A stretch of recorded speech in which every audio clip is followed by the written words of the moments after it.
400 years. That was how long Professor Julian Wren said the Carthos formula had defeated every mind that touched it. He stood beneath the carved wooden ceiling of the Sheldonian lecture chamber at Oxford, one hand resting on the chalkboard, the other lifting a piece of white chalk as if it were a royal seal. The audience applauded before he even finished the sentence. They always applauded before he finished. The front rows were full of senior academics in dark jackets and old money confidence. The middle rows held journalists, donors, and graduate students invited for the prestige of simply being seen in the room. Cameras lined the back wall. A live academic special was already broadcasting to millions. Professor Julian Wren smiled the way men smile when they have rehearsed history and expect history to obey. For 4 centuries, he said, tapping the board, the Carthos formula has been celebrated as elegant, feared as impossible, and ultimately accepted as unsolvable. The applause rose again. Then, from the 7th row, a hand went up. It was not the hand he expected. It belonged to a young African woman in a navy blazer with a thin gold bracelet at her wrist and a conference badge resting against her chest. The applause faltered. Wren saw her, and the corners of his smile changed. Not gone, just smaller, colder. "Yes," he said. "Did you need help finding the student session?" A few people laughed. Not many. Enough. The young woman rose to her feet. "No, Professor," she said. Her voice was steady. "I raised my hand because the formula on your board is being read incorrectly." Now the room did go silent. Not politely silent. The kind of silent that feels like glass. Julian Wren stared at her for a full second. Then 2. The cameras turned. A producer in the back motioned for a closer shot. Somewhere in the press row, a reporter stopped typing. Wren leaned slightly over the edge of the stage. "Your name?" he asked. "Amara Nwosu." He glanced at her badge, then at the line beneath her name. Invited Research Fellow. He looked back up at her face. "Miss Nwosu," he said, smiling again, "the Carthos formula has been studied since 1624. Entire departments have spent careers on it. But please, since Oxford clearly missed something, enlighten us." The laugh this time was louder. Behind Amara, someone whispered, not nearly quietly enough, "This is what happens when conferences start prioritizing optics." Another voice answered, "She probably thinks this is a diversity panel." Amara heard both. She did not turn around. She had heard worse in better rooms. Professor Wren lifted the chalk from the tray and set it down again with exaggerated patience. "Well," he said, "you've interrupted a live lecture. What exactly is the error?" Amara looked at the board, then at him, then back at the board. "It isn't one formula," she said. "It's 2. For a moment, no one moved. Then Wren laughed. Not warmly, not kindly, openly. "2?" he repeated. "Are we rewriting 400 years of mathematics now?" Amara did not sit down. "No," she said. "Just correcting 400 years of reading." And somewhere on the panel behind him, one of the older professors stopped smiling. This was supposed to be Julian Wren's day. Not just a lecture, a victory. His new book, The Final Silence of Carthos, had already been pre-ordered by universities across Europe and America. A documentary crew had spent 3 days filming him walking through stone corridors and turning pages in old archives. Donors from 3 foundations were in the room. So was the vice-chancellor. So were the cameras. He was not there to discuss the Carthos formula. He was there to close it. To stand before the world and say, once and for all, that the greatest unsolved celestial equation of the early modern age had no solution at all. That certainty was his empire. And now, in row 7, a 24-year-old Nigerian scholar had stood up and placed a crack through the center of it. Amara Nwosu had not come to Oxford to challenge anyone. At least, that was what she told herself on the train from London Paddington that morning. She told herself she was there to observe, to listen, to take notes. To sit in the same room where, for decades, decisions had been made by men who never imagined a girl from Enugu would one day read their footnotes better than they did. Her badge had been granted through the African Scholars Fellowship Consortium, one of only 9 fellows selected that year. She was the youngest, the only one whose work dealt directly with pre-colonial manuscript transmission. The only one whose late grandfather had once copied astronomical tables by hand under kerosene light because he could not afford printed books. Her grandfather's name was Amara Nwosu. In 1987, he had written a paper no major European journal accepted. Not because the work was weak, because the man was unknown, African, underfunded, and inconveniently correct in places where powerful people preferred certainty.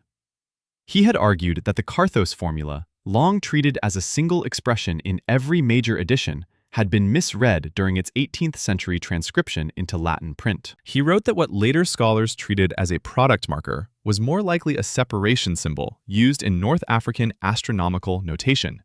2 paths, not one. He died before anyone important answered him.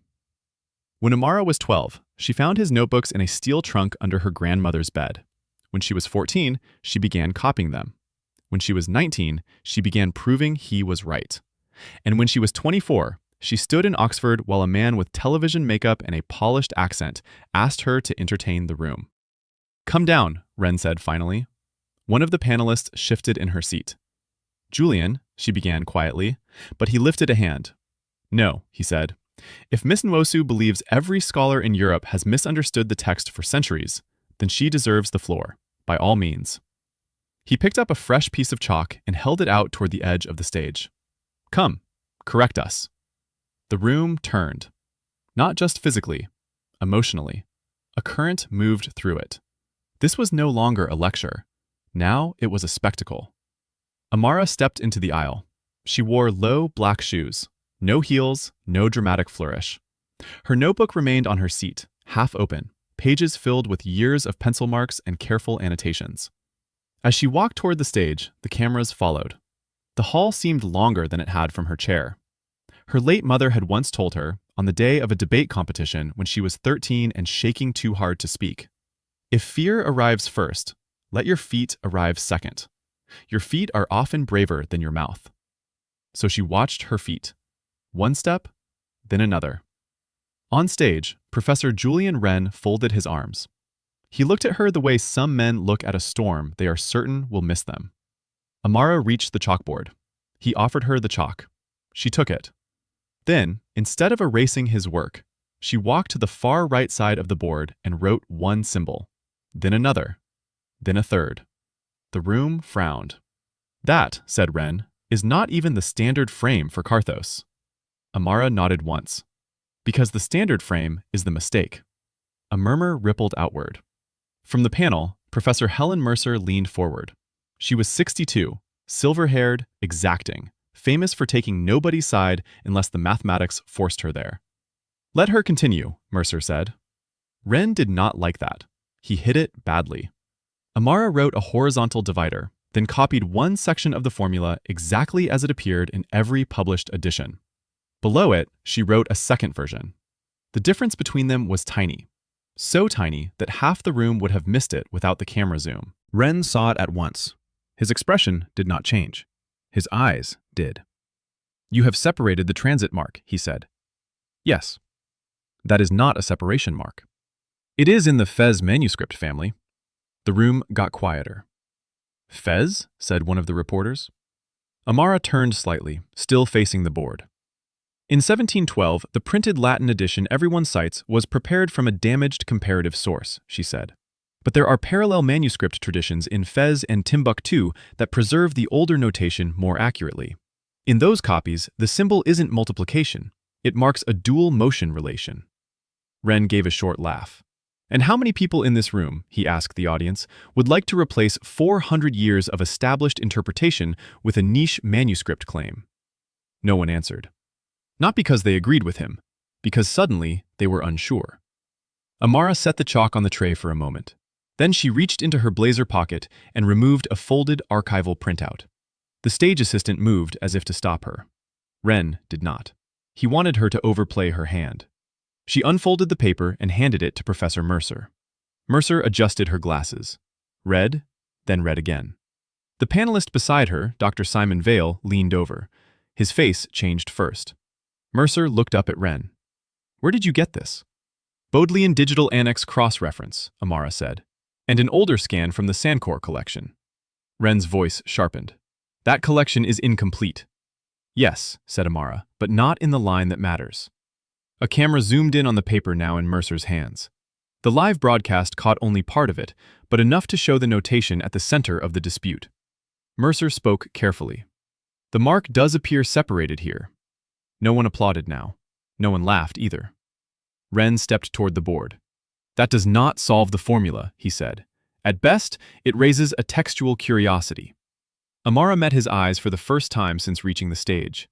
"It opens the door to solving it." He smiled. There it was again, that tight, practiced smile of public cruelty dressed as intellect. "Then solve it." The audience inhaled. Wren spread one hand toward the board and one toward the clock mounted high above the chamber doors. "You've interrupted a formal address. I'll be generous. You have 1 hour." Mercer turned to him sharply. "This is absurd." "No," Wren said. "What is absurd is allowing extraordinary claims without demonstration." He turned back to Amara. 1 hour. No laptop, no notes, no consultation. If the proof exists in your mind, let Oxford see it. He meant it as a trap. Everyone knew he meant it as a trap. Amara looked toward the 7th row. Her notebook sat on the chair like another version of herself. Years of work. Margins full of memory. Dates. Dead ends. Revisions. Her grandfather's copied diagrams. Her own corrections. The long road made visible. Wren followed her gaze. "Leave the notebook," he said softly, into the microphone. "Surely original work doesn't need crutches." A few faces in the front row tightened. That line had gone too far. Mercer stood halfway from her chair. "Julian?" But Amara spoke before the room could fracture. "Fine," she said. And the room changed. The countdown began. 59 minutes, 58 seconds. A producer at the back of the hall motioned wildly for every camera to stay live. A reporter from Nature opened a second laptop. Students in the top rows started texting friends. Outside the hall, clips were already spreading. A young African scholar just challenged Julian Wren live at Oxford. By the time the clock hit 55 minutes, the lecture had escaped the building. By 50, it belonged to the internet. Amara picked up the chalk again. She did not begin where Wren expected. Instead of attacking the full expression directly, she moved to the far left of the board and began translating the upper orbital section into a geometric frame used in medieval Maghrebi sky tables. Wren scoffed. "That framework is obsolete." Mercer answered before Amara could. "Obsolete is not the same as invalid." Dr. Simon Vale said nothing, but he was leaning forward now. Amara kept writing. Her hand was quick but controlled, not rushed. She had done this before. Not here, not under lights, not with cameras and donors and men in expensive suits watching for failure, but in the dark hours between midnight and dawn, in university libraries, on cheap paper, in silence. She had done it enough to know where the first cliff waited. At 49 minutes, she reached it. A transformation failed. Not dramatically, not with gasps, just wrong. Amara stared at the line. The silence deepened. 48 minutes. 47. Wren watched her with visible pleasure now. He moved toward the lectern and rested one hand against it. "You may discover," he said, "that the traditions of archival romance and mathematical proof are not identical." A few nervous laughs. Amara did not look at him. She erased the line. Then 3 more. She closed her eyes for half a second. And she was back in Lagos, 2 years earlier, in the mathematics reading room, when the generator cut out and the emergency lights came on, and she sat in dim orange light with her head in her hands because the proof would not move. She remembered the exact sentence she wrote in the margin that night. "If the sky refuses one path, ask whether the sky is walking too." Her eyes opened. She rewrote the transformation. Different entry point. Different bridge. This time, it held. Mercer nodded. Then, Simon Vale nodded. Rin's face lost a little color. At 43 minutes, Amara drew 2 curves, simple ones. Even non-mathematicians could feel the difference. One loop collapsed inward on itself until it became a closed trap. The other opened, split, and continued. She pointed to the first. This, she said, is what happens if you force the notation into a single product. The motion self-cancels. Every later scholar then tries to rescue a contradiction the manuscript never created. She pointed to the second. This is what happens when you honor the dual relation preserved in the North and West African copies. The contradiction vanishes. The system breathes again. Somewhere in the press row, someone whispered, "My God." Rin took a step forward. "A visual metaphor," he said. "Clever, but metaphors are not proofs." "No," said Amara. "They are how you teach people where the proof was hidden." That line traveled through the room like a struck wire. Mercer lowered her pen. The vice-chancellor in the front row stopped pretending this was entertaining. Now, it was dangerous. Not because the girl might fail, because she might not. Amara was born in Enugu, but half her childhood belonged to Rhodes. Her father serviced radios and shortwave receivers. He believed everything worth hearing arrived through static first. Her mother taught literature at a secondary school and corrected people who called curiosity arrogance in girls. On weekends, when she stayed with her grandfather Emmanuel, he would place thin, old notebooks on the table and let her copy symbols she did not yet understand. "Do you know what these mean?" she once asked him. "No," he said, "not fully." "Then why keep reading them?" He smiled. "Because a locked room is still a room." When she was 16, he told her the story of the Carthos formula, the way some families tell stories of war. A Greek name, an Arabic chain of transmission, a Latin printing house, 3 transcription errors, 2 missing commentaries, 1 academic tradition too proud to admit it might have inherited the wrong map. "People trust the version that arrives with the biggest stamp," he told her, "not the version closest to the truth." He died the following rainy season. At the funeral, relatives praised his patience, his gentleness, his faith. No one mentioned the notebooks. No one except Amara. That night, she took them home in a cardboard box. Years later, in graduate school, she found the first decisive clue in a marginal note copied by a 17th century scholar from Timbuktu named Idris al-Kanemi. Not famous, not widely translated, barely cited. His note was only 8 words long, but those 8 words changed everything. Read in parallel, not in union. It was not a full proof, not even close, but it was enough to stop her breathing for a moment in the archive reading room. Enough to make her understand that an entire tradition had trusted printed authority more than manuscript memory. Enough to bring her to Oxford. And enough, now, to keep her hands steady while men with television reputations waited for her to crack. 35 minutes remained. The board was filling. The audience no longer shifted in their seats. They sat still because stillness felt safer than movement. Every few minutes, Mercer or Vale would lean in, inspect a step, and nod. Rin had stopped interrupting every line. He had begun choosing his moments more carefully. That made him more dangerous. At 32 minutes, he saw his opening. Amara had reduced the first branch of the dual system into a constrained orbital identity linked to a known 1931 theorem on asymmetrical transit arcs. Rin moved fast. He took a clean piece of chalk and wrote 3 elegant lines beneath her reduction. They were beautiful lines, confident lines, the kind that silence rooms because they look like authority. He stepped back. "Boundary failure," he said. "Your branch collapses at the outer condition."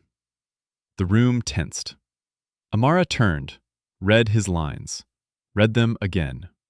Rin folded his arms, already sensing the relief of rescue. If she attacked too quickly, she would seem reckless. If she hesitated too long, she would look exposed. Amara looked not at him, but at Mercer. "May I redraw his boundary as motion, not symbol?" Mercer nodded once. "You may." Amara crossed to an unused section of the board and began drawing again. Not childish sketches, not decoration. Geometry. One sweeping arc, then a second, then a contact point between them, then separation. She circled the point where Ren's written boundary implied divergence. With the printed reading, yes, she said, because the motion is forced into collision with itself.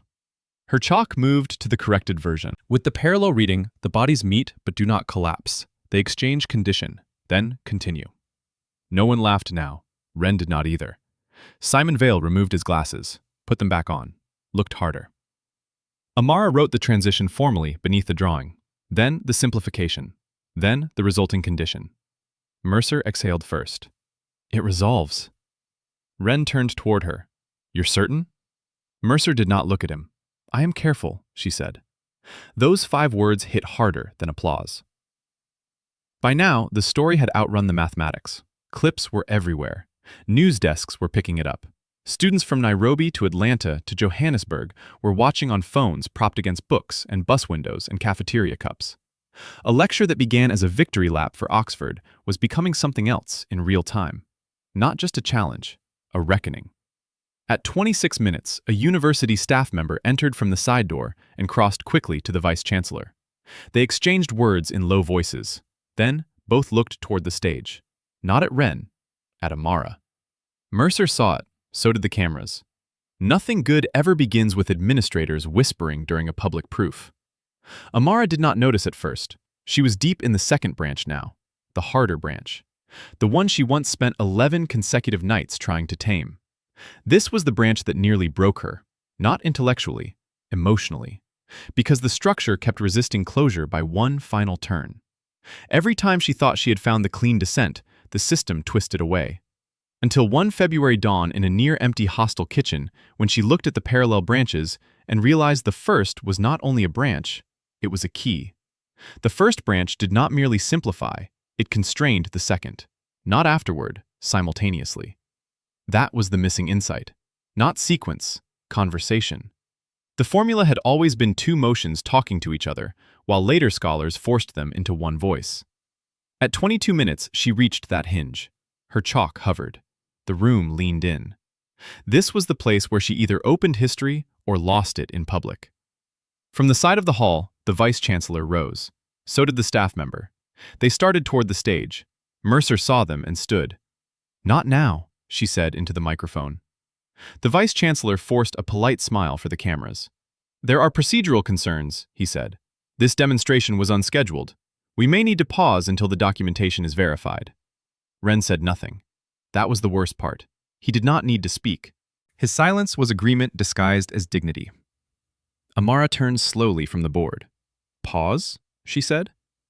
For proper review, said the vice-chancellor. Mercer's expression hardened. I have reviewed every line. And I, said Simon Vale quietly. The vice-chancellor hesitated. This was no longer as easy as removing an inconvenient student. Too many witnesses, too many cameras. Still, he tried. Miss Nwosu, this is for your protection as well. Amara heard the phrase and knew it for what it was. For your protection. The polished language powerful institutions use when they want obedience to sound compassionate. Her eyes flicked once toward the 7th row, toward her notebook, toward the years sitting there quietly in paper form while men decided whether paper mattered more than proof. Something in her face changed. Not fear, not exactly. Weariness. The old kind. The inherited kind. The kind her grandfather wore when rejection letters arrived with compliments attached. The cameras caught it. So did everyone else. Mercer stepped away from the panel table and faced the vice-chancellor fully. If you stop her now, she said, clear enough for the room and the world beyond it, you will not be protecting scholarship. You will be protecting embarrassment. The room held still. The vice-chancellor looked toward Ren. Ren looked at the floor. That was answer enough. Mercer turned back to Amara. Finish. A single word. Permission. Shield. Command. Amara nodded once, then lifted the chalk again. 19 minutes. She drew a vertical line down the center of the board, separating the 2 branches completely for the first time. Gasps this time. Real ones. Because now, even those who had resisted the idea emotionally could see it visually. Two systems. Distinct. Interlocked.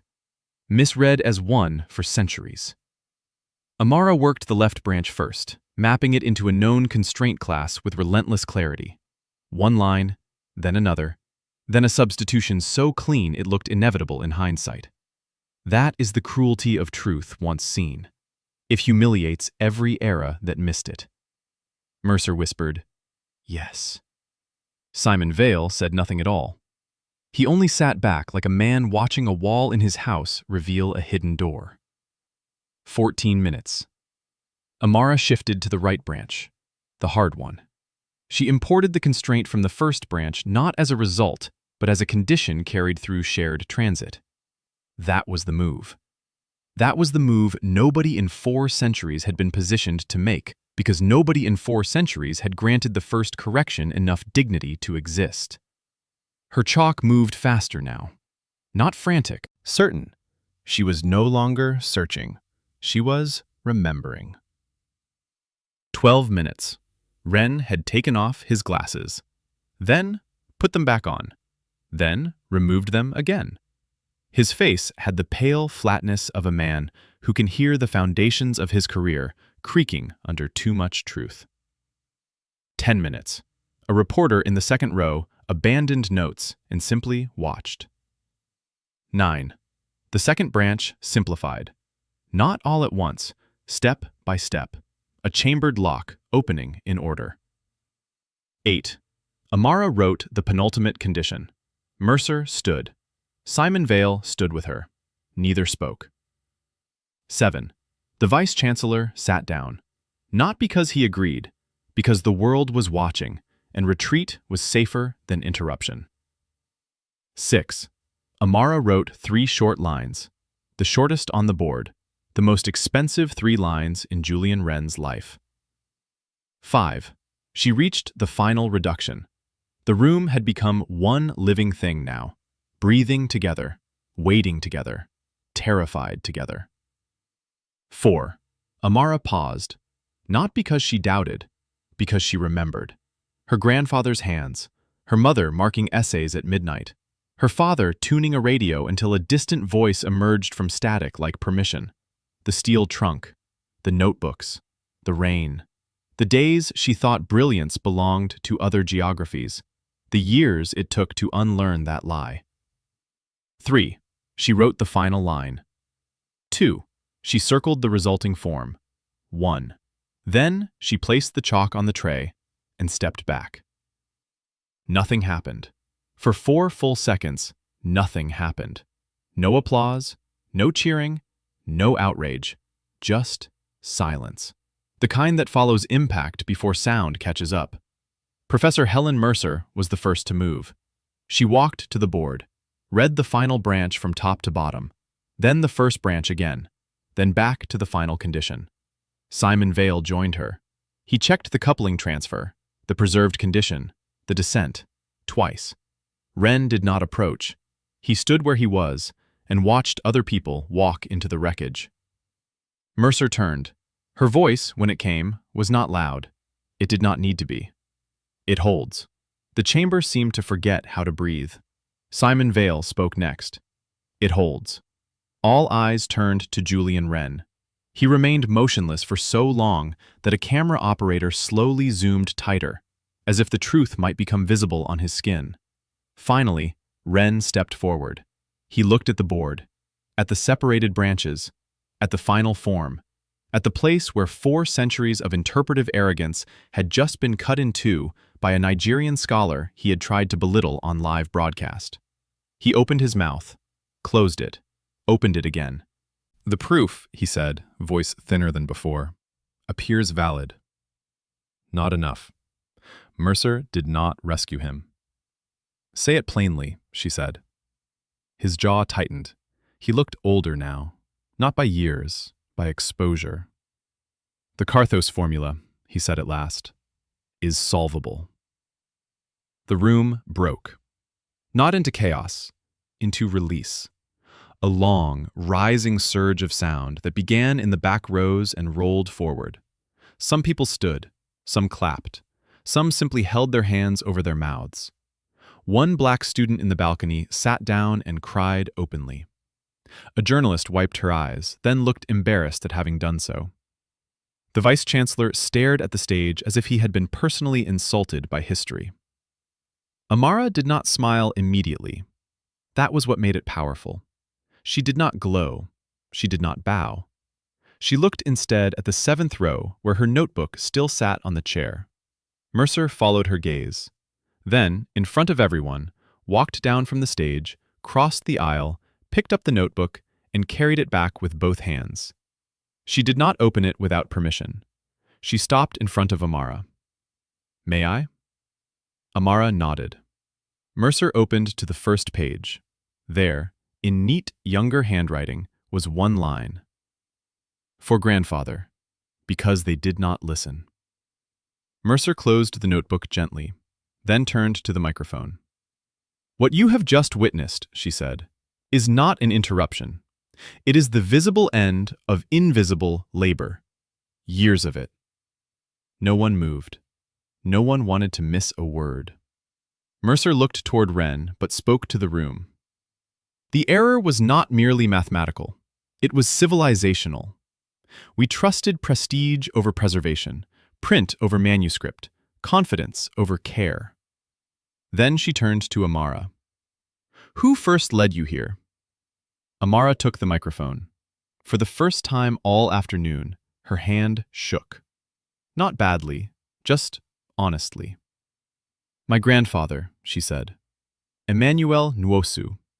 He believed the printed version was wrong long before anyone here thought it worth checking." She swallowed once. "He never got the chance to prove it in a room like this." A silence passed through the hall that felt almost like shame. Amara continued. "And the manuscript note that confirmed the separation came through a West African commentary tradition that many scholars dismissed as secondary. It was never secondary. It was simply ignored." That line landed everywhere. In the room, on the broadcast, across every phone screen already clipping her words into history. Wren lowered himself slowly into a chair. He looked like a man hearing his own name read from a verdict. That night, universities would issue statements. Departments would invite her. Publishers would panic. Editors would revisit old assumptions. And dozens of people who had never heard of Amara Nwosu that morning would pretend by midnight that they had always believed scholars like her belonged at the center of the room. That is how power often behaves after defeat. First, it laughs. Then it resists. Then it rearranges its memory. But in the chamber, before the statements and the invitations and the strategic kindness, there was one thing no institution could rewrite: the moment. A young African woman stood in Oxford and solved what they called impossible by reading carefully what they were too proud to reread. Not with magic, not with luck, with study, with inheritance, with discipline, with the stubborn refusal to believe that truth belongs to those with the best buildings. Mercer asked one final question into the microphone. "Amara, what do you want done with the proof?" The whole room waited. Research grants, book offers, a chair, a prize. That was what they expected. Amara looked at the board one last time, then at the notebook in Mercer's hand, then at the cameras. "I want the manuscript traditions cited correctly," she said. "I want the African commentators named. I want students in rooms like this to know that neglected sources are not weak sources. And I want every young scholar who has been laughed at for reading outside the approved shelf to keep reading anyway." This time, the standing ovation came fast. Not from everyone, but from enough. Enough that those who remained seated looked smaller than they had an hour earlier. Amara stepped away from the microphone. The applause followed her. Not as charity, as correction. And somewhere, in the private quiet where the dead are kept alive by unfinished work, an old man who once copied equations by hand beneath kerosene light was no longer being ignored. They told her the formula was impossible. What they meant was that they had decided who was allowed to solve it. They told her the archive was settled. What they meant was that they had stopped looking. They told her the room was not built for her. What they meant was that they had forgotten rooms can be entered by people never imagined in the blueprint. If you know someone who has been told their voice is too foreign, their sources too obscure, their questions too inconvenient, send them this story tonight. Because sometimes the truth does not arrive from the center of the room. Sometimes it walks in from the seventh row, waits for the laughter to finish, and then rewrites the board.